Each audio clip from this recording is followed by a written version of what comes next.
Саламатсыздарбы, урматтуу депутаттар. Таалайбек Омукевич. Учурдагы электр энергиясынын тартыштыгы кийинки жылдардагы кайталанышы мүмкүн да.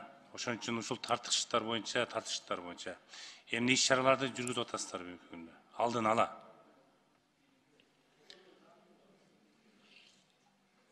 Министрликтин планы боюнча алдын ала туура айтып атасыз, эмдиги жылга дагы кесепет тийип калышы мүмкүн. Алдын ала жана генерацияны көбөйткөнгө пландар бар.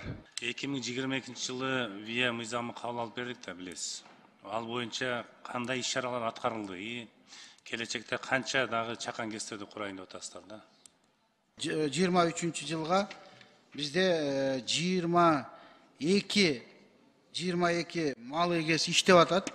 Андан тышкары 26 проект иш жүзүндө. Ошонун жана мен кайталап кетейин дагы бир жолу. 62 мегаватты мал эгестердин быйыл 23 жылы ишке киргизебиз деп атабыз. Жакында эле Росатом менен атомдук электр станциясын куруу боюнча келишимге кол койдуңуз да, туурабы? Жакында кол коюлду да. Росатом боюнча. Бул келишим эмес, бул дорожный карта. Биз караштырабыз деп. Азыркы бүгүнкү күндө бул атомная станция малой мощности деп коет. Ошондон 55 мегаваттан 2 блокту карап көрөлү деп атабыз.